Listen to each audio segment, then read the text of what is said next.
everyone, it's Julianne here for Trinity Stamps and welcome back. Today I'm going to be showing you how I created this mini slimline card using some of the new products that are available from the Autumn Rainbow release. The products I'm going to be using in my card today include the Thankful for You stamp and die set, along with the new Slimline Series Stitch Stripes die set, and I will also be using my Trinity blending bar along with their blending brushes to do some ink blending, using some of my Distress Oxide inks in Ripe Persimmon, Chipped Sapphire, and Black Soot. So let's get started. So I'm going to be starting out by stamping those adorable gnomes onto some Express It blending cardstock using some Memento Tuxedo Black ink, so that way I can do some Cupcake coloring today. I just love these gnomes. Trinity Stamps has a bunch of different gnome stamp sets that I'm just completely obsessed with. They are all so cute, and I love that they are coming out with a few for each season. So once I've stamped that image a couple of times, since it is a newer stamp set, I'm going to start working on my Cupcake coloring. Since I am creating a Halloween-inspired card today, I'm going to be coloring in my images with the classic Halloween colors, orange, black, purple, and a little bit of lime green. I will have all of my marker caps off to the side of the screen if you are interested in any of the color combinations I'm using today, and I'll be right back.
Now originally I did plan on using that ink color combination that I showed you earlier in this video, which was Ripe Persimmon, Chipped Sapphire, and Black Soot, but I just wasn't really liking the way that those colors were looking together.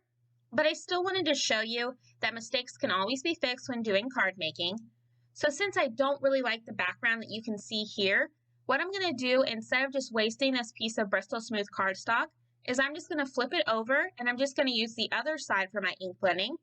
So I'm just going to apply some more of that washi tape so that way my ink blending is only at the top of this panel, and I'm going to be coming in using that Ripe Persimmon adding that all over that top portion, and then I'm just going to come in with a little bit of that black soot down at the bottom. And I'm going to be doing all of my ink blending using my Trinity blending brushes.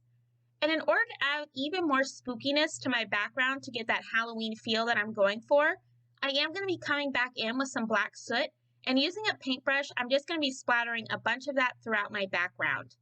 So once I get that all finished up, I'm then going to start working on assembling my card together. Using the new Slimline Series Stitch Stripes die set, I used 2 of the medium sizes of stripes that are offered in this die set in order to die cut out a piece of black colored cardstock as well as some purple glitter cardstock. This die set is really so versatile. You can use it to create stripes for your background or even use it for your sentiments. And each of these stripes are all big enough in order to fit the length of your slimline card base. But for my card today, I'm going to be showing you how you can use them for your smaller card sizes as well, where I am going to be using them in order to create some texture in my background in order to break up that ink blended area from my sentiment. For my sentiment, I am going to be using an older stamp set, a sentiment for almost everything, and I'm going to be stamping out the sentiment Happy Halloween just slightly below that ink blended area onto my background panel using some more of that Memento Tuxedo black ink. Next, I'm going to be adhering my background panel down to a piece of black colored cardstock that I have trimmed down to 3.5 by 6 1/4 in order to create my mini slimline card base. And I'm going to be adhering that background panel down using some liquid adhesive. Once I have that all adhered, I'm then going to be adhering my gnome image onto the left-hand side of my card next to my sentiment. And in order to add some dimension to my card, I'm going to be adhering that down using some foam adhesive. Finally, to finish off my card for today, I am going to be using some of the yellow stars that are included in the Halloween Cupcake Sprinkles mix, and I'm going to be adhering 3 of those around my gnome image. And once I have each one of those adhered, that's going to complete my mini slimline Halloween gnome card using some new and older products from Trinity Stamps. I really like how this card turned out, and I hope that you do too. And I hope that you were able to find some inspiration in order to create something extra spooky.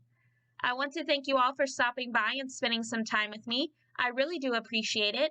If you liked this video, make sure to give it a thumbs up, as well as subscribe for even more card making ideas. If you are interested in any of the supplies I used today, they will all be listed and linked down below in the description box. And as always, I hope you have a wonderful day and happy crafting!